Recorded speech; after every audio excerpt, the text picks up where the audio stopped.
దైవాశీర్వాదము చేత క్రీస్తు మహిమ సాన్నిధ్యమున వాక్యాకర్షణతో దైవ సన్నిధిలోనికి నడిచి వచ్చిన వారులారా, త్రిత్వ దేవుని యొక్క ముఖ కాంతి మనందరి పైన తండ్రి ప్రకాశింపజేసి ఆత్మలో సత్యములో మనం ఆరాధింపజేసే భాగ్యము ఆయన బిడలమైన మనకు తండ్రి ముమ్మరముగా దయచేయును గాక. ఆమేన్. గత దినమున దేవుని ఏర్పాటును బట్టి యాజకత్వము అనేటువంటి అంశాన్ని మనము ధ్యానము చేసుకుంటూ దేవుడి ఏర్పాటులో ఘన సమూహముగాను ఏర్పాటు సంఘముగాను చేర్చబడి ఇశ్రాయేలు ప్రజలకు మాలికగా ఏర్పాటు చేయబడిన వంశావళి లేవి గోత్రమై ఆ గోత్రము వారు దేవుని ఆజ్ఞలకు అనగా 3 ప్రాముఖ్యమైన లక్షణాలతో వారు దేవునిని కనపరిచారు. ఒకటి ఓర్వలేని తనము, రెండవది దైవాశక్తి, మూడవది దేవుని తెగింపు. ఈ 3 లక్షణముల ద్వారా తన తండ్రి ఏది చెప్పినను పరలోకపు తండ్రి పని కొరకు వారు ప్రతిష్ఠింపబడ్డారు కనుక ఆ ఉద్దేశాన్ని నెరవేర్చటము, దేవుని పని వారి పనిగా భావించటము, దేవుడు వద్దన్న దానిని అక్కర్లేదన్న దానిని కనీసము వారి ఛాయలకు కూడా రాకుండా వారిని వారు దేవునిలో నిలువబెట్టుకోవడం అనేటువంటి 3 అంశాల ద్వారా లేవి గోత్రం యొక్క ఏర్పాటు మనం చూశాం. ఈ దినమున దేవదేవుడు లేవీయులపై ఒక ఉద్దేశపూర్వకమైనటువంటి బాధ్యతను ఉంచారు. అదే 12 గోత్రముల యొక్క బాధ్యత. ఈ దినమున పురుషునిగా పుట్టిన తరువాత ఇంటికి ఎలాగైతే తన ఒక బాధ్యత పుచ్చుకునే వాడిగా ఉండాలో, ఉన్నంత కాలము తన తల్లిదండ్రుల ప్రేమలో పెరిగి పోషింపబడి ఒక స్థానానికి అనగా తన కాళ్ళ మీద నిలవబడి స్థానం తనకు వచ్చాక ఉద్యోగం సంపాదించుకోవాలి. పెద్దలు ఏమంటారంటే వివాహ గడియ వచ్చినప్పుడు మంచి ఉద్యోగం సంపాదించుకో అంటారు. ఉద్యోగం సంపాదించుకున్న తర్వాత ఆ ఉద్యోగంలో కొనసాగుతూ ఉండగా జీవితంలోనికి జీవిత భాగస్వామిని కుటుంబం ఏర్పాటు చేస్తారు. అప్పటి నుండి ఉద్యోగం కాస్త బాధ్యతగా మారుతుంది. పిల్లలు ఎప్పుడైతే కలుగుతారో వారు ఒకరైనా, ఇద్దరైనా, ముగ్గురైనా, నలుగురైనా, ఎంతమంది అయినా వారు ఎప్పుడైతే కలుగుతారో ఈ బాధ్యత అనేటువంటిది పెరుగుతుంది. అందువలన తండ్రి ఎప్పుడు ఆ బిడ్డలను, ఆ కుటుంబ భారాన్ని తన భుజాల మీద మోస్తాడు అనేటువంటి మాటను మనము తరచుగా వాడుతూ ఉంటాం. ఆ రీతిగాని దేవుని ఏర్పాటును బట్టి దేవుని జనాంగము, ఇక్కడ ఇశ్రాయేలు ప్రజలు ఎవరు అంటే దేవుని పిల్లలు. ఇశ్రాయేలు ప్రజలు ఎవరండి?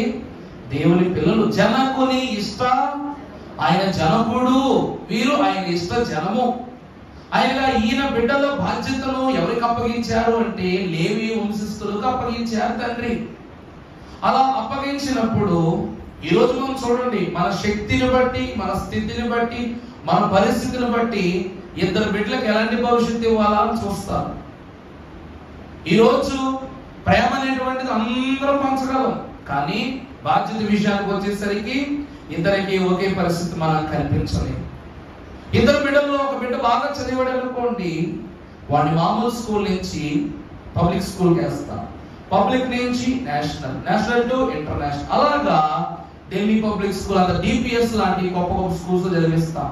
రెండో కొడుకు చదవట్లేదు అనుకున్న వాళ్ళు ఏం చేస్తాం, వాడు ఎక్కడ మొదలు పెట్టామో అక్కడే వస్తుంది. ఎందుకంటే చదివే వాళ్ళ మీద ఖర్చు పెడతాం, దానికోసం అప్పు చేస్తాం, అక్కడి నుంచి ఇక్కడ రుణాలు చేస్తాం, సేవింగ్స్ చేస్తాం, దాచిపెడతాం, అడిగి కొనిస్తాం. ఎందుకంటే మన కష్టాన్ని అర్థం చేసుకుని రేపటి భవిష్యత్తు కొరకు వాడు ఆలోచనతో ముందుకెళ్తున్నాడు కాబట్టి, రెండో వాడు లేడు కాబట్టి వాడి కొన్నట్టే వీడికి కొంటాం. కానీ వీడు కోరింది కొనటానికి, వాడికి కావాల్సింది కొనటానికి వీడి మధ్యలో తేడా ఏర్పడుతుంది. ఇలాగా లేవి గోత్రీకులు కూడా ఇశ్రాయేలు ప్రజల విషయంలో ఒక బాధ్యత పద్ధతులను వారు అలవర్చుకున్న వారై ఉన్నారు. ఈ దినమున మనకు ఒక్కొక్క బిడ్డ మీద ఎంత ప్రేమ ఉందో, ఎంత బాధ్యత ఉందో, ఎలాగైతే లెక్కలేసుకుంటాం ఇద్దరు బిడ్డల జీవితం కోసం, అలాగే దేవుడు కూడా కొన్ని లెక్కలు వేసి పెట్టాడంట వీళ్ళ కోసం. అందువలన ప్రతి గోత్రం అనగా 12 గోత్రములు అనగా 12 బిడ్డలు వారి వంశావళులను గూర్చి దేవుడు ఎంతో ప్రత్యేకముగా ఈ యొక్క వర్తమానాలు రాయిస్తూ ఉన్నారు. ఇది మన గోత్రములకు చొప్పున దినమునకు ఒక గోత్రాన్ని మనం ధ్యానం చేసుకుని ఆఖరి దినాన ఈ గోత్రములలోని విశిష్టతను మనము తర్వాత వాక్యాన్ని బట్టి మనం ముందుకు వెళదాం. పరిశుద్ధ గ్రంథములో నుండి మహాగణుడు పరిశుద్ధుడైన దేవదేవుడు ఆదికాండము 29వ అధ్యాయము 30వ వచనం ఒకసారి చదువుకున్నప్పుడు, రాహేలును కూడెను బహుగా ప్రేమించి లేయా ద్వేషింపబడుట యెహోవా చూచి ఆమె గర్భమును తెరిచెను. దేవుని యందు ప్రియబిడ్డలారా, ఇలా అక్కడ వ్రాయబడినటువంటి మాట మనం నేర్చుకున్నాం. యాకోబు యొక్క తొలి భార్య, మొదటి భార్య అయినటువంటి లేయాను అతను ఏం చేయలేదంటే ప్రేమగా వివాహం చేసుకోలేదు. ఆ పరిస్థితులను బట్టి ఆమె ప్రతిదినము తన భర్తను అనుకునేదట, నా భర్త నన్ను దగ్గరికి తీసుకుంటే బాగుండు, తను ప్రేమించిన నా సహోదరుడు రాహేలు ఎలా ప్రేమిస్తున్నారు, నాకు అంత ప్రేమ పంచితే బాగుండు. ఉండదా అండి? ఒక భార్యకు ఉండేటువంటి ఆలోచన అదే. తన జీవితం అంతా భర్త దగ్గర విడిచిపెడుతుంది కాబట్టి ఆలోచనతో భర్తతో దేవుని ఎదుట ఆమె ఏమని వేడుకున్నారు? చదువమ్మా. యాకోబు రాహేలును కూడెను మరియు అతడు బహుగా ప్రేమించు అతనిని మరి 7 ఏండ్లు కొలువు చేసెను. చూసారా? అంటే యాకోబు లేయాని ఎంత ద్వేషించాడు అంటే దేవుడు చూచే అంత ద్వేషించేశాడంట. అలా ఉండటాన్ని బట్టి అప్పుడు ఏం చేశాడు దేవుడు? ఆమె గర్భమును తెరిచెను. ఇక్కడ రాహేలును ఆమె వివాహం చేసుకున్నది మొదటి లేయనైనా కూడినది మాత్రము రాహేలును. కానీ దేవుడు ఎవరి గర్భాన్ని తెరిచాడు అంటే లేయా గర్భాన్ని తెరిచినట్లుగా మనకు కనిపిస్తూ ఉంది. అప్పుడు ఆమె కనినటువంటి ప్రథమ సంతానము ఎవరు అనగా రూబేను. ఎవరండి? రూబేను. ఆమె ఎవరిని కన్నది? రూబేను. రూబేను అను మాటకు అర్థము యెహోవా చూడుము. ఏంటండి? రూబేను అనే మాటకు అర్థం ఏమిటంట? యెహోవా నా కుమారుని చూడుము. అంటే తన తల్లి ఏ ఉద్దేశాన్ని బట్టి, నిన్న దినాన్ని మీకు ఒక మాట చెప్పాను.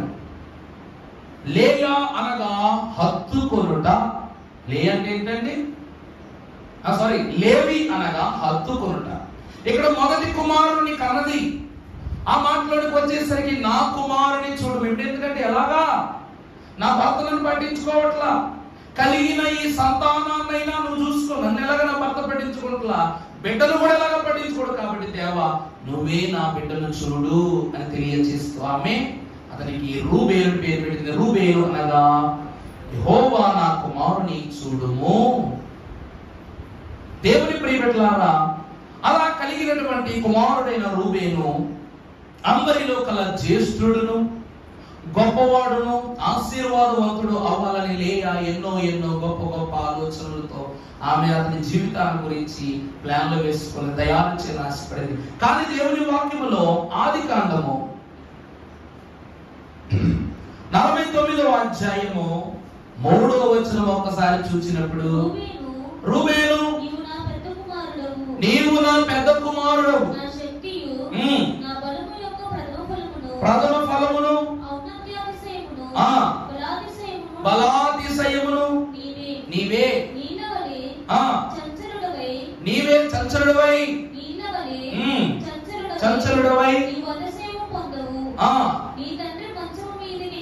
నీ తండ్రి మంచము మీదకి ఎక్కితివి, దాని అపవిత్రము చేసితివి.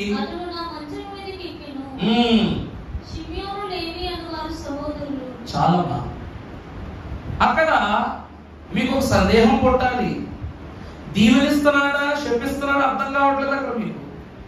యాకోబు ఏమంటున్నాడంట రూబేనుతో, నా శక్తి నా బలము ఇవన్నీ నీవే అంటున్నారు. మరి రెండోది ఏమంటున్నారంటే, నువ్వు నా మంచమును అపవిత్రపరిచావు అనే మాట అంటున్నారు. ఎవరు? యాకోబు గారు. తల్లేమో దేవునికి అప్పగించింది పెట్టేమని, యెహోవా నా కుమారుని చూడుము అని అప్పగించింది. కానీ తండ్రి అయినటువంటి యాకోబేమో ఈ రూబేనుని ఏం చేయమంటున్నాడని శపిస్తూ ఉన్నాడు.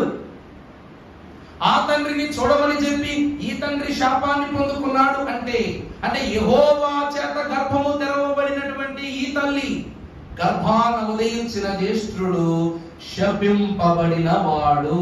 అందుకు గాను జ్యేష్ఠత్వం ఏమైపోయింది? ఇతనిని దాటి ఆఖరి కుమారుడైనటువంటి యోసేపు యొద్దకు వెళ్ళిపోయింది.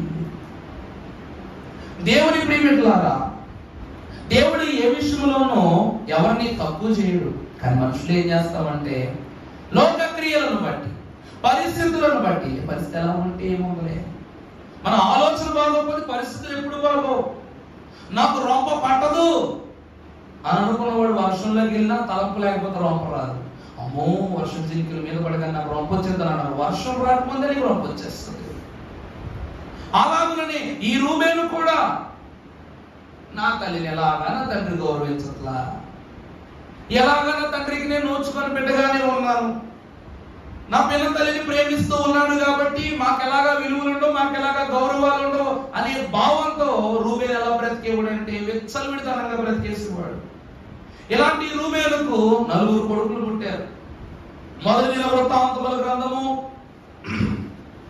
5వ అధ్యాయం 3వ వచనం మనం ఒకసారి చదువుకున్నట్లయితే,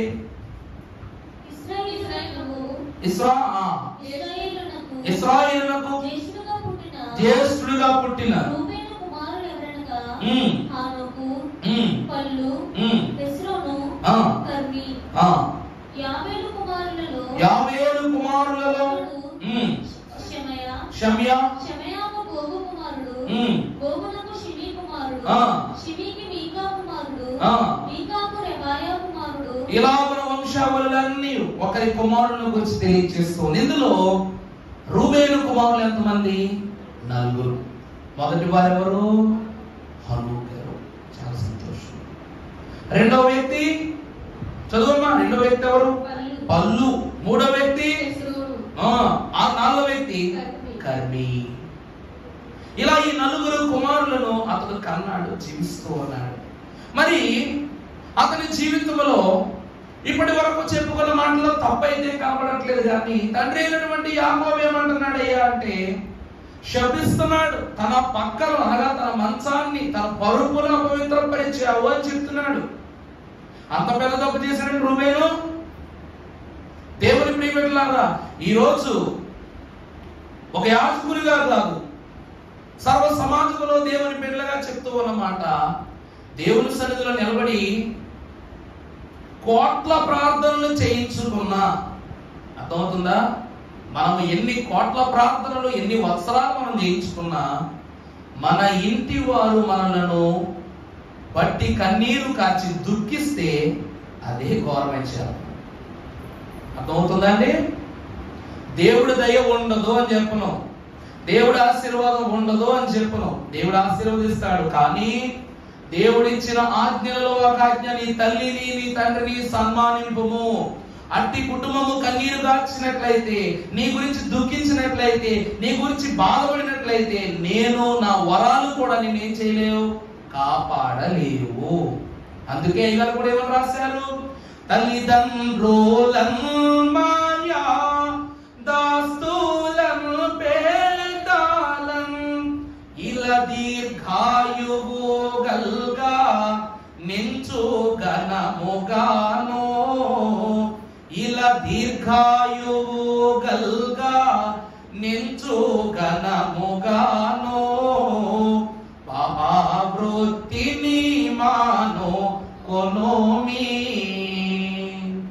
నువ్వు తల్లిదండ్రులను మర్యాదస్తులుగాను పెద్దలుగాను భావించు గౌరవిస్తే అదే నీకు ఇలా అనగా ఈ లోకములో దీర్ఘాయుషు. ప్రభు ఏమంటున్నారు? వాళ్ళు సన్మానిస్తే, వాళ్ళు గౌరవిస్తే వాళ్ళ ద్వారా వచ్చే దీవెనలే ఈ లోకములో నీకు దీర్ఘాయుషు. తాగేసిన తల్లి కొట్టడం, తాగేసిన తండ్రిని కొట్టడం, ఆస్తి గొడవ కోసం తల్లిదండ్రులు కాపురం పట్టుకోవడం, ఏదో నా సొంతం, నా హక్కు, నా బాధ్యత అంటా ఉంటారు. ఎక్కడి నుంచి వచ్చిందో దిక్కుమాల నాకు తెలియదు. ఇక్కడ రూబేలు కూడా హక్కు అడగటానికి కూడా ఏమైపోయాడంట, నేను జ్యేష్ఠుణ్ణి, నాకు ఇవ్వకుండా కడపట్టుకుంటాడు యోసేపుకి ఇస్తావే. దేవుని ప్రియబిడ్డలారా, తప్పు ఎంత భయంకరం అంటే, ఒక తప్పు పుచ్చిన చోటే ఒక మంచి కూడా పుట్టేస్తుందని తెలుసా అండి? మనం ఎక్కడ ఆగిపోతామో దేవుడు ఆగిన చోట ఇంకొకరికి ఆరంభాన్ని ఇచ్చేస్తాడు. అది మాత్రం ఖచ్చితం. ఈ రోజు నీకు తగిలేలాంటి ఇంకొకటి తగిలింది అనుకోండి, వాడు అనుకోడు నాకు ఎలా వచ్చింది. మన భాషలో చెప్పాలంటే మనం ఇష్టంగా వేయించుకున్న దోశ ఆడేవాడు ప్లేట్లో పడినట్టు.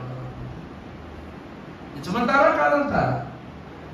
బాబు నెయ్యి బాబు, ఉల్లిపాయలు బాబు, అవే బాబు, ఇవే బాబు అని చెప్తాం. వాడు తెలియకుండా ఒక ప్లేట్ చేసినట్టు ఆ ప్లేట్లో తీసుకుని తినగలమా? గుండె నిండా కోరిక ఉంటుంది, నెరవేర్చబడే సమయం ఎదురుగా ఉంటది. కానీ నెరవేర్పునకు వచ్చేసరికి అది ఇంకొకరి జీవితంలో ఉంటది. రూబేను కూడా నిజంగా దేవుడు గర్భాన్ని, తన తల్లి గర్భాన్ని తెరిచి తనకు జన్మను అందించాడు. ఎంత గొప్ప ఆశీర్వాదమో! దేవుడే ఈమె వైపు చూసి ఒక కుమారుని ఇవ్వడానికి ఇష్టపడ్డాడు. కూడిందేమో రాహేలును, గర్భము తెరవబడినదేమో లేయాకు. ఎందుకంటే మొదటి భార్యగా తనను ఎప్పుడు తను గౌరవించాలి, కానీ దేవుడు లేయా యొక్క స్థితిని చాలా గౌరవించాడు. రూబేను లోకంలో శపింపబడిన వాడు, తన తండ్రి ద్వారా శపింపబడిన వాడు, కానీ హనోకు శపింపబడిన వాడు కాదుగా. దేవుని వాక్యం ఎంత ప్రత్యేకమని చూసారా? ఈ రోజు మనం దేవుని వాక్యంలో మరొక మాట కూడా చూడొచ్చు. మొదటి దినవృత్తాంతముల గ్రంథము 5వ అధ్యాయం 1వ వచనం. ఇశ్రాయేలునకు రూబేను కుమారులు ఎవరు? అతడు జ్యేష్ఠుడై ఉండెను గాని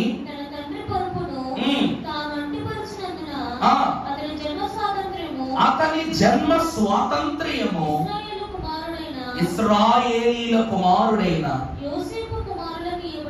చాలండి. దేవుని ప్రియబిడ్డలారా, దేవుని వాక్యం యొద్దకు వచ్చిన అందరికి ఒక ప్రత్యేకత తెలియాలి. ఒకానొక దినమున యోసేపు జన్మ జరగడానికి ముందు, అప్పుడు రాహేలమ్మ గారి యొక్క ప్రసవ దినాలు ఎండిపోయినాయి. యోసేపుతో మొత్తం 12 గోత్రాలు పూర్తయిపోయినాయి. ఏమండి? యోసేపు గారి జన్మతో మొత్తం 12 గోత్రాల సంపూర్తి జరిగింది. యోసేపును కని రాహేల్ చచ్చిపోతే రాహేలమ్మ గారు ఏమైపోతారు? చనిపోతారు. రాహేల్ గారి భార్య, రాహేల్ గారికి ఎంతమంది? ఇద్దరే కదా. రాహేల్ గారు కానీ చనిపోతుంది, కానీ యోసేపు ఆఖరి వాడు. అందువలన ఈమెను కని యోసేపు గారు ఏమైపోతారు? యోసేపు గారిని తండ్రి చేతిలో పెట్టి, అంటే యాకోబు చేతిలో పెట్టి రాహేల్ గారు చనిపోతారు. చనిపోగానే అప్పుడు వెంటనే ఆమె యొక్క సమాధి యొక్క ఆమెను తీసుకుని వెళ్ళి షీలోహులో, ఎఫ్రాయిం అనేటువంటి ప్రాంతంలో ఆమెను తీసుకుని వెళ్ళి ఆమెకు సమాధి కట్టి ఆమె స్తంభం మీద కన్నీరు కారుస్తూ ఉంటాడు యాకోబు గారు. ఏం చేస్తుంటారండి? నా భార్య చనిపోయిన బాధతో కన్నీరు కారుస్తూ ఉంటే, అదే సమయంలో తన తల్లి అయినటువంటి రూబేను తల్లి అయినటువంటి లేయా దాసితో, అనగా యాకోబు ఉపపత్నితో ఇతడు వ్యభిచారం చేస్తాడు. ఎవరు? రూబేను. పరిశుద్ధ గ్రంథంలో మాట మనం ఒకసారి చూద్దాం. ఆదికాండం 35వ అధ్యాయము 16వ వచనం ఒకసారి మనం చదువుకున్నప్పుడు,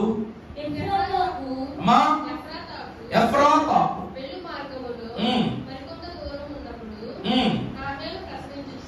రాహేలు ప్రసవించుచు వలన ఆమెతో భయపడకము చెప్పాను. ప్రాణము పోవచ్చుండగా ఆమె, అతని పేరు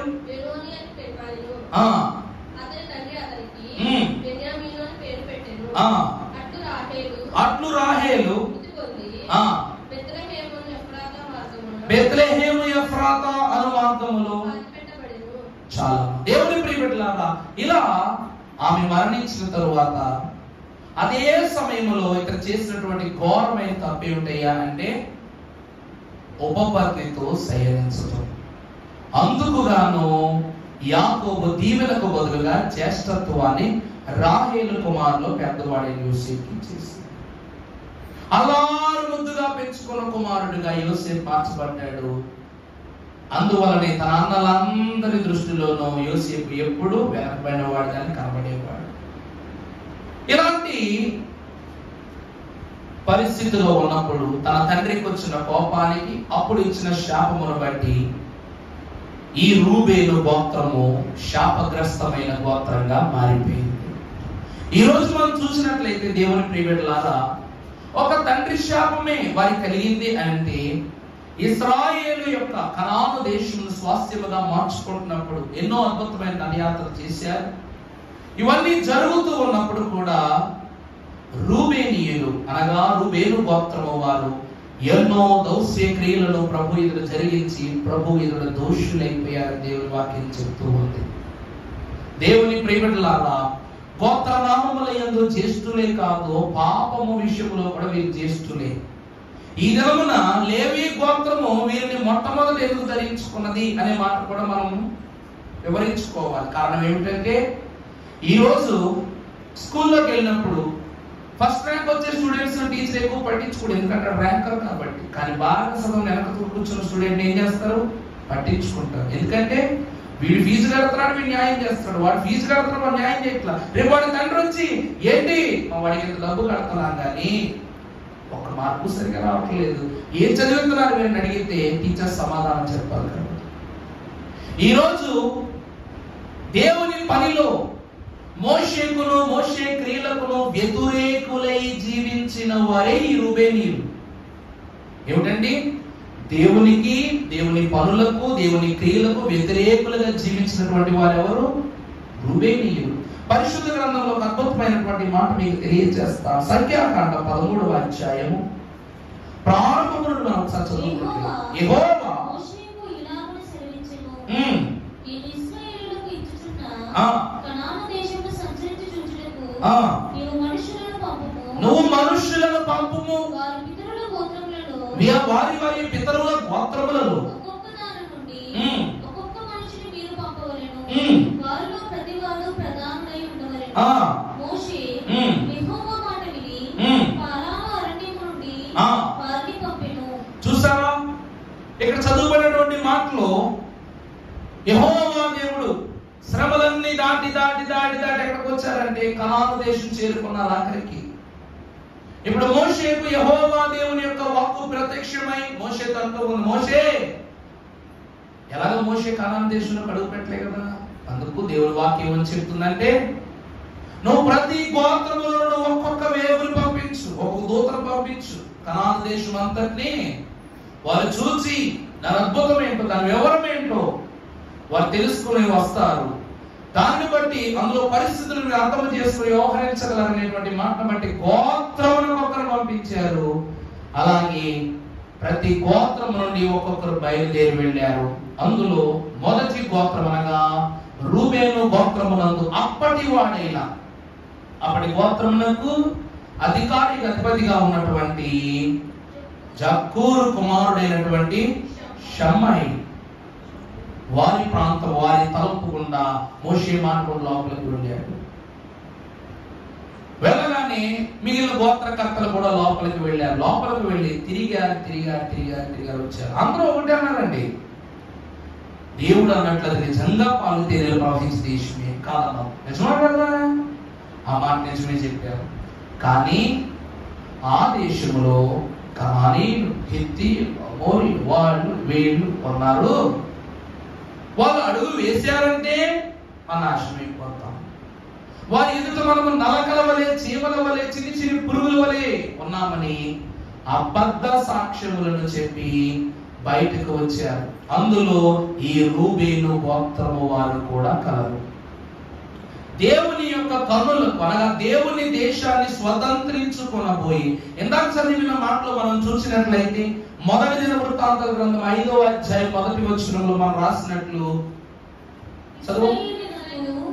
తొలిచూలు కుమారుడైన రూబేను కుమారుడే వివరము.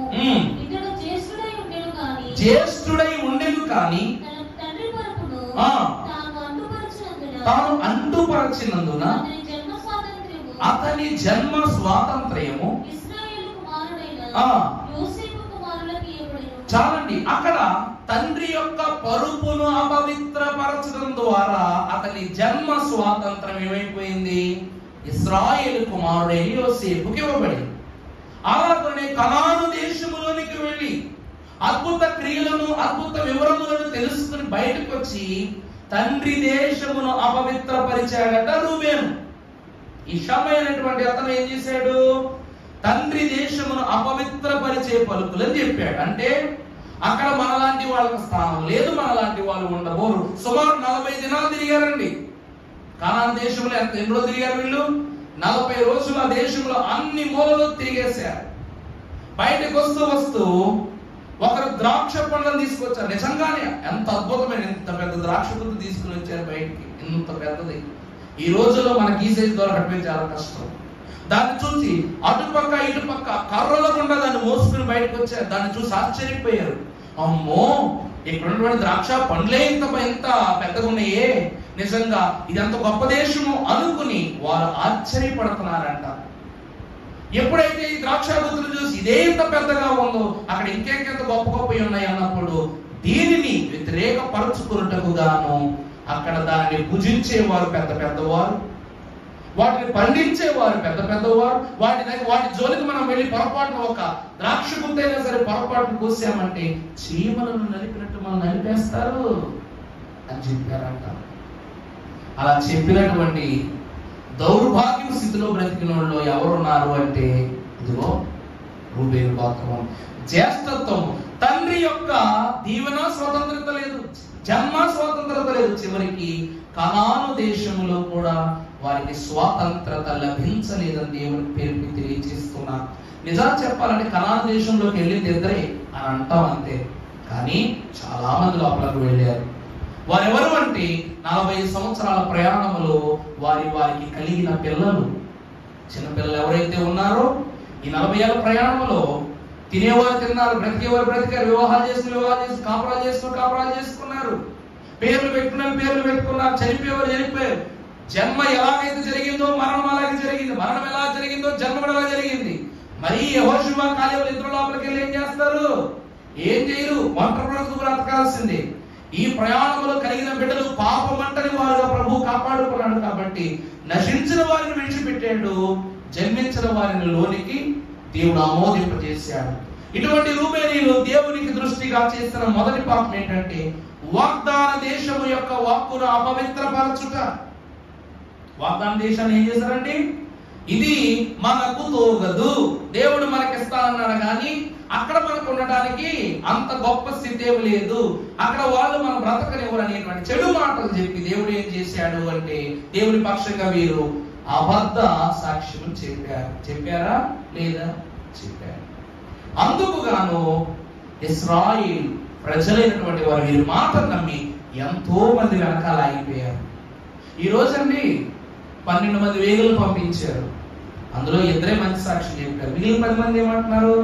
అమ్మ అక్కడ బాలేదు, అక్కడ బాలేదు. మీరు 10 మంది మాట నమ్ముతారా, 2 మాట నమ్ముతారా? 10 మంది మాట నమ్ముతారు. అదే చేశారండి ఇశ్రాయేలు ప్రజలు కూడా.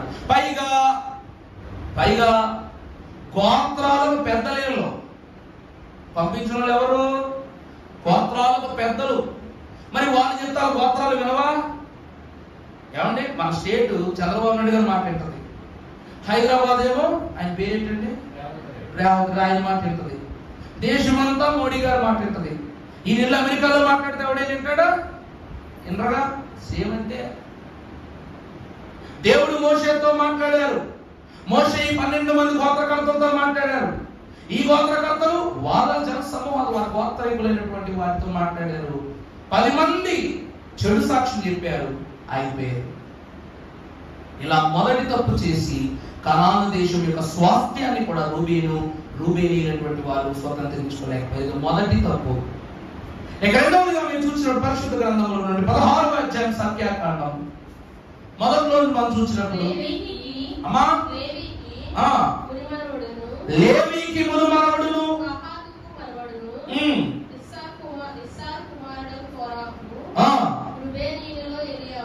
రూబేనీయులు ఎలియాబు కుమారుడైన దాతాను అబీరామును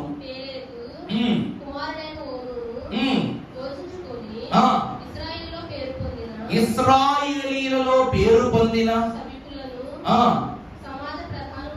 సభికులను సమాజ ప్రధానులైన అబ్బో వ్యతిరేకంగా నిలిచి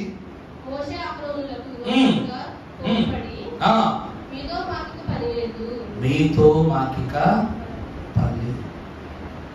దేశం సంఘటన చెప్తారండి. ఒక ఊర్లో సభ జరిగిందంట. జరిగితే ఒక అయ్యగారు ప్రసంగం చెప్పడానికి వచ్చారు.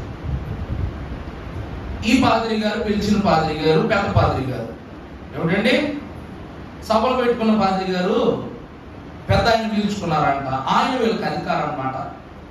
అధికారం అయితే సభ బాగా జరిగింది, మంచి వర్తమానం దొరికింది. దొరికినప్పుడు వచ్చిన దైవజనులకు మనం ఆతిథ్యం ఇస్తాం కాబట్టి ఈయన కూడా భోజనం పెడుతూ ఉంటే ఆయన భోజనం చేస్తున్నాడు. ఒక ఆయన వచ్చాడని నడుచుకుంటారు.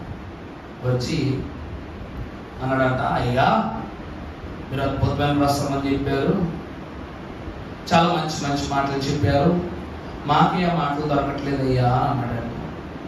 యా బాబు దొరకకపోవడమే ఏమైందని చెప్పి అంటే, మా అయ్యగారు అంత మాట మా దగ్గర ఉండట్లేదండి, మాకు సరిగ్గా చెప్పట్లేదండి, ఏం చేయట్లేదండి అని అంటే, అవునా నాయన సరే ఆలోచన చేద్దాంలే అని చెప్పేసి, అవును అడగటం మర్చిపోయాను, నువ్వు ఎవరి సంఘం అంటేనో మా అయ్యగారి సంఘమేనండి అని అన్నాడట. నువ్వేం చేస్తూ ఉంటావంటే సంఘ పెద్దనండి అని అన్నాడట. ఏమన్నాడండి? సంఘ పెద్ద. నీ బాప్తిస్మం ఎవరు ఇచ్చారని పల్లెటూరు అలా మాట్లాడతాను, మా అయ్యగారే ఇచ్చారట. మరి పారిశుద్ధి ఎవరు చేశారు? అయినా మా అయ్యగారే. ఈరోజు విందు ఎవరు ఇస్తున్నారంటే మా అయ్యగారు ఇస్తున్నారంటే చంప చెల్లు పడిపోతుంది అన్నాడంట. ఆయన ఏమన్నారు? చంప చెల్లు పడతా అన్నాడంట. అదేంటి అయ్యగారంటే, మీ అయ్యగారు ఇన్ని చేస్తే చేయించుకున్నావు, దెబ్బ కొట్టించుకోలేవు. ఇప్పుడు మీ అయ్యగారు పారిశుద్ధి చేస్తే చేయించుకున్నావు, ద్రాక్షిస్తే పుచ్చుకున్నావు, రొట్టిస్తే పుచ్చుకున్నావు, నీవు సంఘపేదగా నిలబడితే అందుకున్నావు, అన్ని చేసుకున్నావు, దెబ్బ కొడితే తట్టుకోలేవు నువ్వు అని చెప్పేసి అంటే అదేంటి అయ్యగారు? ఈ దినమున నీ కన్న బిడ్డలైన నీ పాదాలు పట్టుకుంటారో లేదు తెలియదు, నీకు పిల్లనిచ్చిన మామగారు నీ కాళ్ళు పట్టుకుంటాడో లేదు తెలియదు, కానీ దేవుడే తన పనితనమును యాజకునిలో ప్రతిష్ఠించి పాదాలు పట్టుకుని శుద్ధీకరణ చేశాడు. అదే యాజకత్వం. బోధించడమే తత్వము కాదు, నడిపించడమే తత్వం. ఈ రోజు నువ్వు ఆయన మీద చెడు చెప్తున్నావు, కానీ చెడు చెప్పిన ప్రతిసారి మా అయ్యగారు మా అయ్యగారు మా అయ్యగారు అంటున్నావు. మలాంటి అయ్యగారిని నువ్వు వద్దు అనే మాట ఎలా వస్తుంది అని పెద్ద అని ఇచ్చారన్న. ఈ రోజు దేవుని ప్రియపెట్టలారా, వీళ్ళ పక్షంగా పరో దగ్గర గొడవెట్టుకోవడానికి మోషే అహరోనులు కావాలి కదా. 10 దేవుళ్ళు రప్పించడానికి మోషే అహరోనులు కావాలి. రామశేషు మొదలుకొని కానాను దేశము చేరేంత వరకు పిచ్చి మొద్దులలాగా దేవునితో మాట్లాడటం, ఎర్ర సముద్రం పాయలు చేయటం నడిపించడానికి కావాలి. అగ్నిస్తంభం మేఘస్తంభం పుట్టించడానికి కావాలి. ఆహారం ఇవ్వడానికి మన్నా కురిపించడానికి కావాలి. మీకు పూరేళ్ళు కావాలి పెట్టడానికి కూడా వాళ్ళే కావాలి. కానీ మోషే అహరోనులు మీరు మాకు ఇక అక్కర్లేదు అని అక్కర్లు అంటారా? ఎంత దైవ దోషనండి అది. అంటే దేవుడే స్వయముగా అభిషేకించుకున్న అహరోనును పక్కన పెట్టేసి ఎవరిని చేద్దాం అనుకున్నారమ్మా? ఎవరిని చేద్దాం అనుకుంటున్నారంట? ప్రతివాడును పరిశుద్ధుడే. ఇప్పుడు ప్రభు అంటున్నారు, మొదటి వర్షం చదువమ్మా.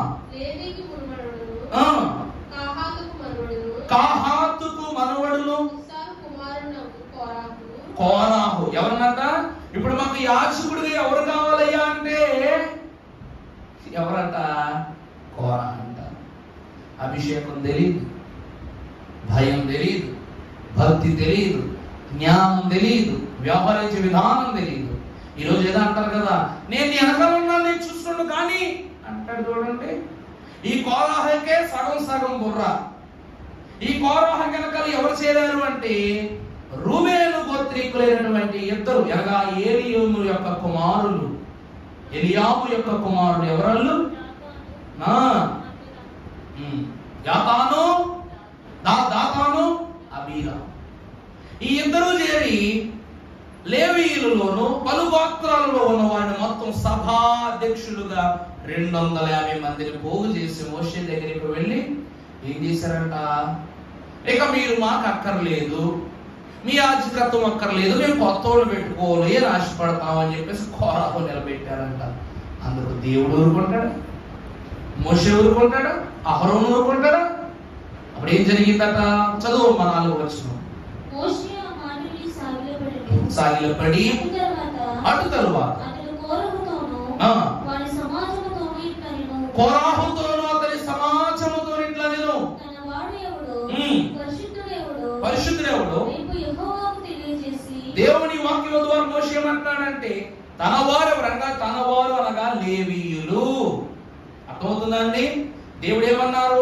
లేవీయులు నా స్వాస్థ్యము అన్నారు కనుక తన వారెవరు, పరిశుద్ధులు ఎవరు, యెహోవాకు తెలియజేసి వారిని చాలండి. ఇప్పుడు 30వ వచనం చదువమ్మా. అయితే యెహోవా వారు ప్రాణములతో భూమి తన నోరు తెరచి వారికి కలిగిన సమస్తము మృంగివేసిన ఎడల చాలా.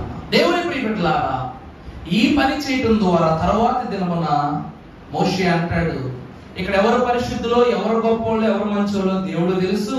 రేపటి దినాన పరిశుద్ధులే దేవుడు ఉంచుతాడు, పరిశుద్ధుడు కాని వాని దేవుడు వంశుడు అన్న తర్వాతి దినమున వ్యతిరేకతకు గాను రూబేనీలంట ఇశ్రాయేలు అనగా మొదటి ప్రజా జన సమూహమును లెక్కించినప్పుడు మోషే మహాభక్తులు ఐగుప్తులో బయలుదేరినప్పుడు రూబేనీలు మొత్తం 46,000 మంది ఉన్నారు. 46,700 మంది ఉన్నారు. కానీ తర్వాత ఏమైపోయారు అంటే చాలా తక్కువ సంఖ్యలో వచ్చేసారు. చాలా అంటే చాలా తక్కువ సంఖ్యలో. కనాను గుమ్మం వేడి జరిగిపోయింది. తర్వాత వీళ్ళు చేసినటువంటి చెడు తప్పకి అంటే యాజకుల మీదే ప్రతిదాడి చేయటకు గాను దేవుడు నియమించుకున్న వారి మీదనే చెడు యోచనలు కల్పించుటకు గాను దేవుడు ఏం చేశాడు అంటే వీళ్ళని తర్వాతి దినమున భూమి తన నోరు తెరిచి ఇలాంటి అన్యాయస్తులందరినీ మింగేసింది. దేవుని ప్రియబిడ్డలారా, దైవజనుల దేవదాసయ్య దేవుని ప్రేమ ఇదిగో జనులారా భావంబునని తెలియని కేవలము నమ్ముకొనిన పరలోక జీవంబు మనకు అని తెలియజేసేవాడే దైవజనుడు అంట. దేవదాసయ్య గారు లేకపోతే బైబిల్ విలువ మనకు తెలుసిన దైవజనుల తర్వాత బేతేలు ప్రవాసులు ఈ బాధ్యతను అందుకోకపోతే ఈరోజు బైబిల్ మనం నిలబడగలమా? అలాగని మోషే అహరోను లేకపోతే, యాజకత్వానికి అహరోను ఏర్పాటు లేకపోతే అసలు ఏ పని జరగదు. కనాను దేశానికి మోషే లేకపోతే పని జరగదు. మరి అలాంటి వారిని పక్కకు తోసివేయాలి. ఈ రోజు సముద్రాన్ని 2గా చీల్చిన వాడికి భూమిని 2 చేయడం కష్టమేం కాదు కదా. సముద్రాన్ని 2గా మార్చి ఆరిన నేలను వేసిన వాడికి అదే కర్ర ఎత్తి ఎంత మాట అంటారు మమ్మల్ని అని చెప్పేసి భూమిని 2గా పెగిలించడం కష్టమా మోషే? కానీ ఆ పరిస్థితిని, ఆ ఇబ్బందిని, ఆ శోధన దేవుడికి వదిలిపెట్టేశాడు. దేవుడే నిర్ణయిస్తాడు రేపని. దేవుడేమన్నా సామాన్యుడా? నా జనము ఎవరు, తన జనము ఎవరు పరిశుద్ధులో దేవుడే తెలుస్తారన్నారు. ఎవరు పరిశుద్ధులో తేలిపోయింది, వీళ్ళు కూడా తెలిపారు. ఆ లేవీయులు, చెడిపోయిన లేవీయులతో సహా 250 మంది, అందులో రూబేను వారు కూడా ఉన్నారు. 100ల సంఖ్యలో తగ్గిపోయారు అన్నమాట ఒకేసారి. ఇలా రెండవ తప్పు చేశారు, యాజక దోషము. అందుకే మొదటి పేరు ఈ రోజు మొదట రూబేను అనేటువంటి పేరు రాగానే హై బాబాయ్ ఫస్ట్ వచ్చేయండి బాబా అన్నారు కొంతమంది. ఏంటండి, దేవుడిచ్చిన పథకం మీద ఫస్ట్ రూబేను అనేటువంటి రత్నం కనపడగానే చాలా దృష్టిపోతులండి కాబట్టి ఆ దృష్టిపోతులు కాదమ్మా, ఇన్ని పాపాలు చేస్తే ఫస్ట్ రోజు కూర్చున్నారు పాపం వాళ్ళు. మొదటి ఏ తెప్పలే మోయాల్సి వస్తుంది. దేవుడు నశించిపోయిన దాన్ని వెదకి రక్షించుటకే ఈ లోకానికి వచ్చిన వాక్యం చెప్తుంది.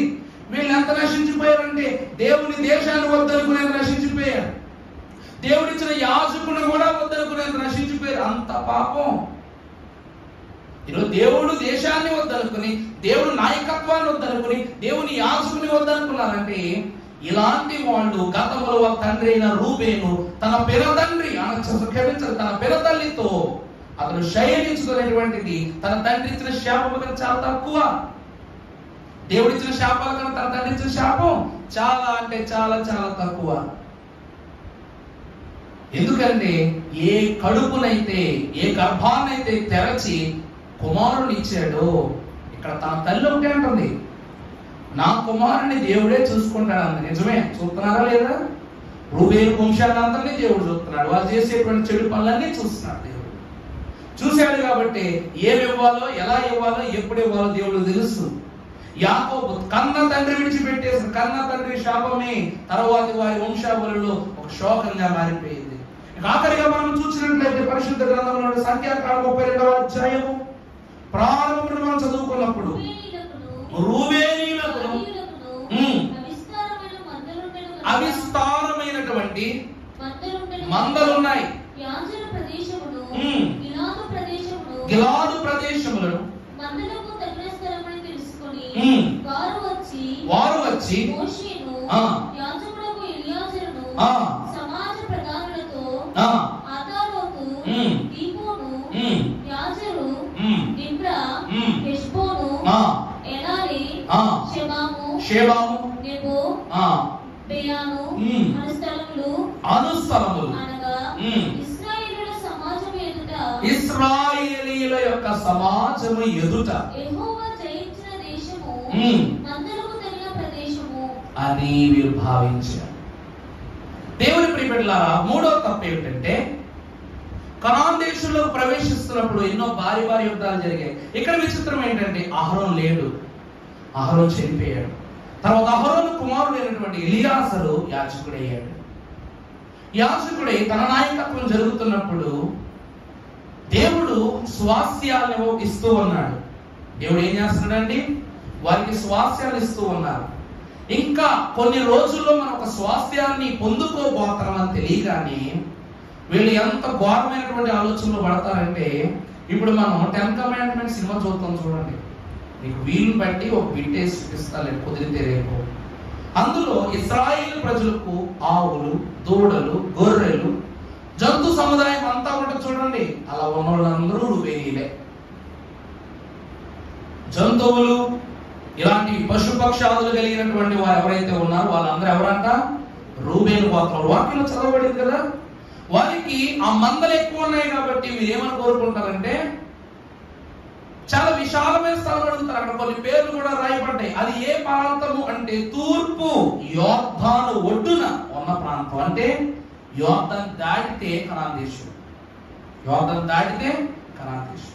యువతల వాళ్ళు కోరుకుంటారు. అంటే యుద్ధాలు వచ్చినా, గొడవలు వచ్చినా, ఇబ్బందులు వచ్చినా, శ్రమలు వచ్చినా, ఏ తలనొప్పులు వచ్చినా మా మీద పడకూడదు కాబట్టి మాకు ఈ స్థలంలో మాకు వీలుగా ఉండే స్థలాన్ని మాకు ఇవ్వు అన్నట్లుగా వీరు ఏం చేశారంట? ఆ పట్టణాలు కోరుకున్నారు. మాకు మా పశువులకు ఇబ్బంది ఉండకూడదని కోరుకున్నారు. అప్పుడు భక్తుడైన మోషే ఏమంటాడు? చదువుమా. మోషే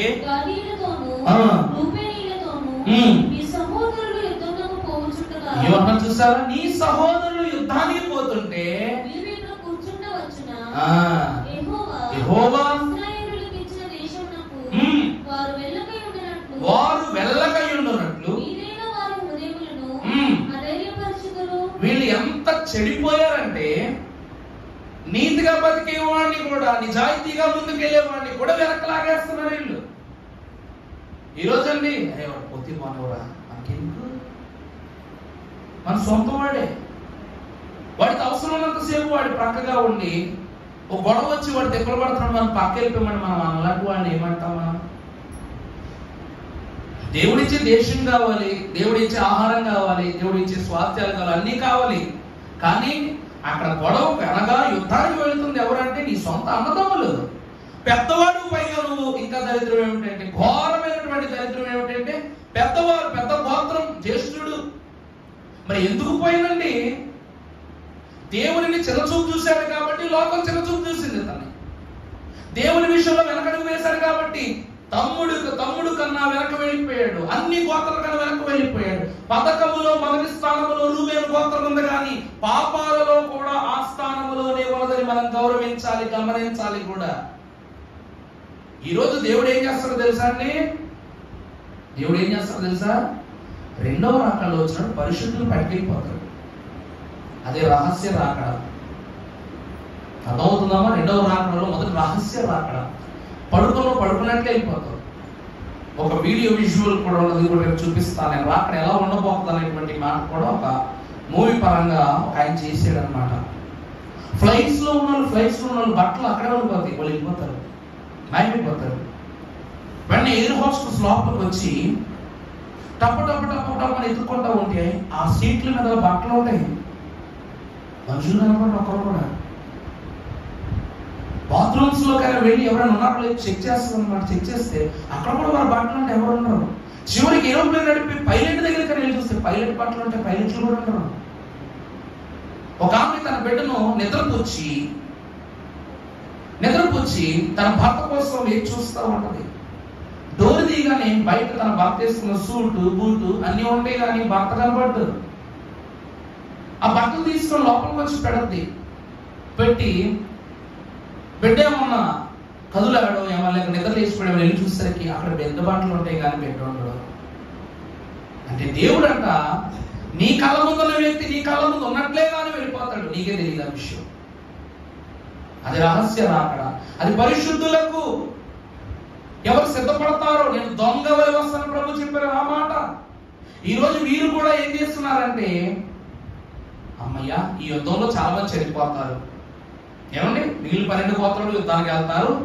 వాళ్ళు ఎలాగా యుద్ధానికి వెళ్ళిన వాళ్ళు 100 మంది వెళ్తే కష్టంగా 10-20 చనిపోతారు కదా. అలాగా ఎవరైతే చనిపోతారో వాళ్ళు కూడా మనకే వచ్చేస్తాయి ఉద్దేశంతో వీళ్ళు ఏమని అడిగారంటే, మేము యోర్దాను యువత ఉన్నటువంటి తూర్పు యోర్దాను దగ్గర ఉన్నటువంటి స్థలాలు మాకు, ఆ ప్రాంతాలు మాకు. ఎందుకంటే నది దాటి యుద్ధం చేయడానికి ఎవరు రాడు, పెద్ద నది కాబట్టి. నది దాటి వీళ్ళ యుద్ధం చేయడానికి వెళ్ళక్కర్లేదు. ఇక వెనక నుంచి ఎవరైనా యుద్ధం చేస్తారంటే అన్ని దేశాలను జయించుకునే కదా వచ్చాము, ఇంకెవరు వస్తారు మన మీద యుద్ధం అన్న ధైర్యంతో ఎరుకో కలగా శ్రమించిన యోర్దానుకు తూర్పు దిక్కున్న ప్రాంతాల వాడు అడిగారు. మోషే అంటున్నాడు, మీరు అసలు మనుషులేనా? మీ సహోదరులు యుద్ధానికి వెళుతుంటే మాకు ఈ స్వాస్యం ఇవ్వండి, మాకు అదే ఇవ్వండి, మీ ఏదైనా అడుగుతారా? వెళ్ళే వాళ్ళు చెడబడతారని అంటున్నాడు. నిజమే కదమ్మా? ఈరోజు ప్రార్థనకి వెళ్ళేవాడిని ఎలా సరదా బయటికి వెళ్దాం అంటారు. మన పిల్లలు పంపం చాలా మంది కలవటం బయట సరదా బయటికి వెళ్దాం అంటారు. వెళ్ళి ఏం చేస్తారు అక్కడ? వాడు చెడిపోను, వీళ్ళు చెడగొట్టను, ఇద్దరు కలిసి చెడిపోను. దేవుడి సన్నిధిలో ఒక దినము గడుపుట 1000 దినముల కన్నా శ్రేష్టం. మరి బయటికి వెళ్ళి గడిపితే 8 దినాలు శ్రేష్టమో నాకైతే తెలియదు. అందుకు కానీ మోషే ఏమంటున్నాడు తెలుసా? పరిశుద్ధ గ్రంథంలో అదే అధ్యాయంలో మనం ఆఖరిగా 21వ వచనంలో చూసినప్పుడు రాయబడినటువంటి మాట, యెహోవా సన్నిధిని మీరందరూ యుద్ధ సన్నద్ధులై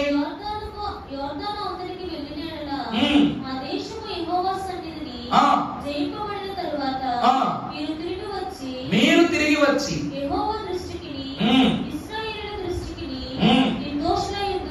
మీరేమయ్యుందురు? మీరు నిజముగానే మీరు కోరుకున్నట్టు ఇక్కడే ఆగిపోతే మీరు దోషులు. యెహోవా మాట విని ఈ పనుల యందు మీరు పాల్గొని దేవునికి వ్యతిరేకంగా దేవుని సావానుకూలపు పనులకు మీరు సహకరించినట్లయితే మీరు నిర్దోషులై ఉంటారని రూబేయులకు ఎంతో ప్రత్యేకంగా దేవుడు చెప్తున్నాడు. దేవుని ప్రియబిడ్డలారా, మోషేకి ఎంతో కోపం వచ్చేస్తుందంటే అండి, తండ్రి శాపించాడా రూబేయులకి? దేవుడు ఇచ్చేసాడా? ఆఖరిగా మోషే కూడా శాపిస్తాడు.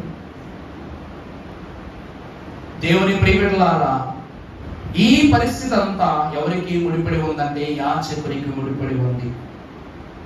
ఈరోజు తండ్రి అయిన దేవుడు ఆదాము అవ్వలను శపించారా? కానీ ఆ శాపాన్ని ఎవరు తీసేయాలి? ఆదాము హవ్వల యొక్క శాపాన్ని ఎవరు తీసేయాలి? దేవుడే తీయాలి. ఈ రోజు నువ్వు వేసిన తాళం నువ్వే తీయాలి. నువ్వు కట్టిన మూడు నువ్వే విప్పాలి. నువ్వు ఇచ్చిన పర్మిషన్ నువ్వే ఆపాలి. నువ్వు ఆపినా నువ్వే మళ్ళీ ఆమోదించాలి. అంతే కదా. దేవుడు అంతటి వాడు ఆదాము హవ్వలకు శాపించాడంటే దాన్ని కొట్టి వేసేంత గొప్పడు ఎవడు పుట్టాడు ఈ భూమి మీద? కడుపులో పుట్టిన హేబేలు కూడా పని చేయలేకపోయాడు. తన పరలోకాన్ని స్వతంత్రించి తన దారి తను వెళ్ళిపోయాడు చనిపోయి. కానీ దేవుడే విప్పాలి కనుక, ఆ పాపాన్ని తనే తొలగించాలి కనుక, ఆ శాపాన్ని తనే కొట్టివేయాలి కనుక ప్రభు ఏం చేశాడు అంటే తన ప్రియ కుమారుని తన ఆత్మను నుంచి పంపించారు. అలాగే రూబేనీయులకు కలిగిన శాపము యాజకులను బట్టి. రూబేనీయులకు కలిగిన శాపం ఎవరిని బట్టి? యాజకులను బట్టి. అందుకే ఇక్కడ వారు తండ్రి భుజాల మీద కుటుంబ భారాన్ని మోసినట్లు 12 గోత్రములకు వీళ్ళేమై ఉన్నారు అనగా యాజకులను, జనకులు అయి ఉన్నారు. అందుకే ఆత్మీయ తండ్రి, ఆత్మీయ బిడ్డలు. అంతే కదమ్మా. అందుకు కానీ రూబేను వంశం యొక్క స్థితి ఘోర పాపానికి గురైపోయి ఉంటుంది. తండ్రులైన వారేమో పెదతలితో శయనించటం, తర్వాత వంశీకులలో ఉన్నవారేమో యాజకుల మీదే ప్రతిదాడి చేయటం. ఇక మూడవదిగా చూస్తే దేవుని దేశాన్ని ఏమని చెప్పారు వాళ్ళు? అక్కడ మనం తోగుమంది దేవుని దేశాన్ని అపవిత్రపరిచారు, దేవుని యాజకుడు అపవిత్రపరచాలని చూశారు. మూడవదిగా దేవుడిచ్చే దేశములోనే కాకుండా దాని తూర్పు దిక్కుకున్నటువంటి యోర్దాను యువతలు మాకు కావాలని అడిగారు.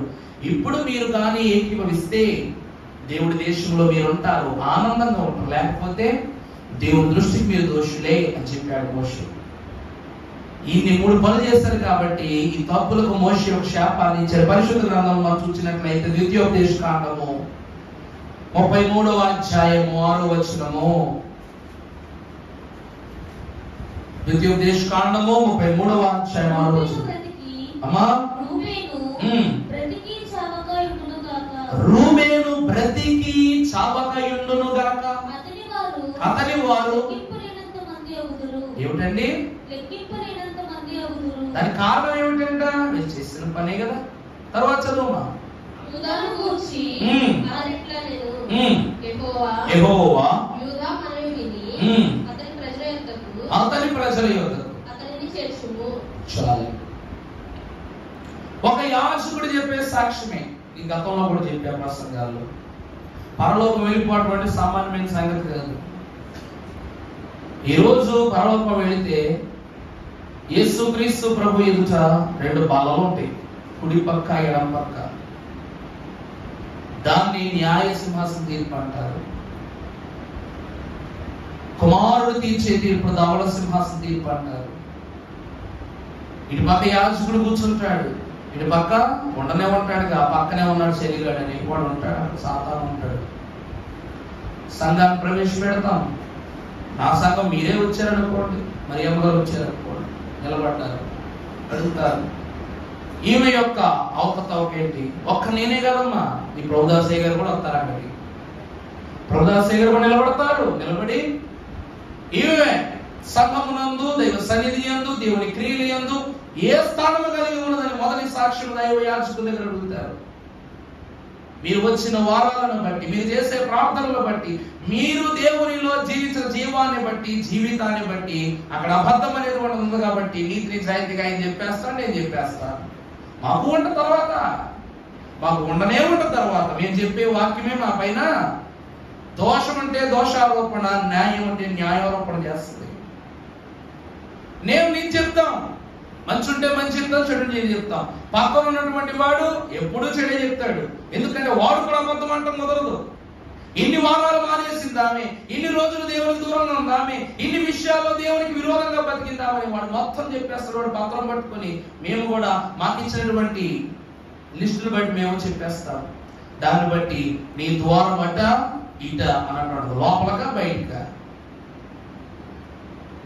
తర్వాత తండ్రి వద్దకు వెళ్తారు. ఇవన్నీ గ్యాదర్ చేసుకుని యేసుక్రీస్తు ప్రభు తండ్రి దగ్గరికి తీసుకెళ్తారు. ఆయన మాట్లాడుతున్నప్పుడు నీ గురించి అర్థమైందా అండి? ఈరోజు మనం చూసినట్లయితే ఇసుక ఉంటది, జల్లిళ్ళు ఆడిస్తాం అంటే మన జల్లి కాదు, పెద్ద జల్లిళ్ళు లేండి. జల్లిళ్ళు ఆడించిన తర్వాత సన్నటి రేణువులు వస్తాయి. ఇంకా కుదరనటువంటి వారు ఏం చేస్తారంటే ఇంకా సన్నటి జల్లిళ్ళు ఆడిస్తారు, రాళ్ళు తీసేయటానికి, అలాగే పెద్ద పలుపు తీసేయటానికి. ఆఖరిగా వాళ్ళకి కావలసినటువంటి అవుట్పుట్ వచ్చేంత వరకు జల్లిస్తూనే ఉంటారు. యాజకుడు సాతాను ఎదురు జల్లించే దాంట్లో రాళ్ళు పోతాయి. క్రీస్తు ప్రభు వారు జల్లించే చోట ఏం పోతాయి? పలుకులు పోతాయి. ఆఖరికి అసలు సిసలైనటువంటి వారే వెళతారు. ఇదే జరిగింది. మరి అలాంటి యాజకుని మీద దోషారోపణ చేయటము రూబేను తగునా?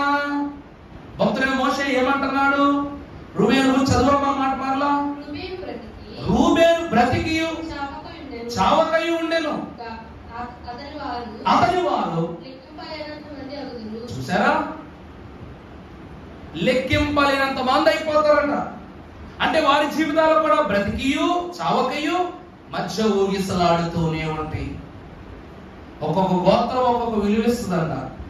మరి ఈ గోత్రం వారికి ఏ విలువ ఇచ్చింది అంటే బ్రతికి చావకయు. అందుకే పాపము అంటే ఈరోజు ఎక్కువ దోషం ఎవరు చేస్తారు? వాళ్ళు ఫస్ట్ ప్లేస్ వచ్చి నిలబడతారు. దేవుని దృష్టిలో పరిశుద్ధుడు ఎవడు, పాపి ఎవడు?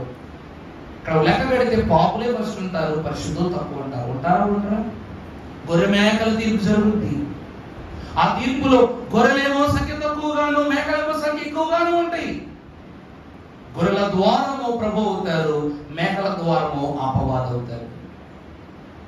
దేవుని వాక్యం వద్దకు వచ్చిన వాళ్ళ బ్రతికి చావని స్థితిని రూబేను గోత్రానికి మోషే శాపంగా ఇచ్చాడు. తండ్రి ఏమో కనాను దేశ అపవిత్ర పరస్థాన్ని బట్టి 200 మంది రూబేనీయులను, లేవీయులను ఎవరైతే వెనకుండి ఈ చెడు దుష్టక్రియలో వారు ఏకీవించారు, వాళ్ళందరినీ భూమి నోరు తెరిచి వాళ్ళందరినీ దేవుడు పాతాళంలోకి లాగేసుకున్నారు. అప్పుడే పాతాళంలో తీర్పు జరిగిపోయింది వాళ్ళకి. ఈ రోజు మనం అంటాం చూడండి, రక్షింపబడి రక్షింపబడక భూమి యందు ఉండి, హెడెస్ నందు ఉండి, బోధ లేక, దేవుడు లేక, శక్తి లేక, చెప్పువారు లేక, చెప్పించువారు లేక, ఎవరు లేక వాళ్ళు ఏం చేస్తారయ్యా అంటే వేదన పడుతూ ఉంటారు. అలాంటి వారికి మన దైవజనులు ఏం చేసేవారంట? హేడేసుకు వెళ్ళి బోధ చెప్పేవారంట. దైవజనులు దేవదాస్ దగ్గర ఏం చేసేవారు? హేడేసునకు వెళ్ళి బోధ చెప్పేవారు. ఎందుకంటే అక్కడ అగ్నే సాహసించి ముందుకెళ్ళే మహాత్ములు ఉన్నారు. అక్కడ ప్రభువా పరిశుద్ధుల సహవాసమే కానీ పాపుల సహవాసాలు పరలోకంలోకి ఇవ్వరు కాబట్టి, తండ్రి ఆజ్ఞ లేదు కాబట్టి దైవజనులు ఫాదర్ ఎం దేవదాసయ్య గారు ఇప్పుడు పుట్టారు అప్పుడు చనిపోయారు మనం ఎందుకు రాయమంటే ఆయన జీవించుచున్న ఆత్మ, ఆ ఆత్మ హేడేసులకు వెళ్ళి ఇదిగో వీళ్ళందరికీ బాగు చేస్తారు. మనకు అటువంటి ఆప్షన్స్ కూడా లేవమ్మా. మారితే పైకి రావటం, లేకపోతే కింద ఉండటం, ఇలాంటి ఆప్షన్స్ కూడా ఫ్యూచర్స్ లో లేవు. ఒకటే అట ఇట. నిలబడితే దేవునిలో పైకి వెళ్తా, లేకపోతే మేకులా కొలబడిపోతావు. రూబేనీయులు చేసినటువంటి దోషము వారి వంశావళులకు ఒక ఘోరమైనటువంటి మత్సగా మిగిలిపోయింది. అందుకే దేవదేవుడు వారికి స్వాస్థాన్నిచ్చాడు, వారి వంశాలకు స్వాస్థాన్నిచ్చాడు. దేవుడు కాలంకులా దేవుడు ఇశ్రాయేలు దేశంలో చెప్పారు కదా, దేశాలు చదువుకున్నాక ఆ దేశాన్ని స్వాస్థ్యంగా ఇచ్చాడు. వారు చెడునే చేశారు, మంచి చేయలేదని చెప్పడం, మంచి చేశారు వాళ్ళు. కానీ ఒకరు చేసిన తప్పును బట్టి మొత్తం పిల్లలందరినీ తిట్టడం తప్పు కదా. వారు మంచి పని చేసిన వాళ్ళే, దేవుని పనులు సహకరించిన వాళ్ళు. కానీ కొందరి చెడు దృష్టి వల్ల, చెడు పనుల వల్ల, చెడు ప్రోత్సాహాల వల్ల చెడిపోయారు. చెడిపోయిన వాళ్ళందరూ బ్రతికి బ్రతకక చచ్చే స్థితిలో ఉన్నారు. దేవుని ప్రియబిడ్డలారా, అందుకే దేవదేవుడు వారికి మొదటి రత్నములో వారు స్థిరపరిచాడు. ఆ రాయి మాణిక్య. మొదటి రాయి ఏంటండి? రాయి పేర్లు కూడా ఉంటే రాసి పెట్టుకోండి జాగ్రత్తగా. అహరోను యొక్క పథకము మీద రూబేను గోత్రములకు దేవుడిచ్చిన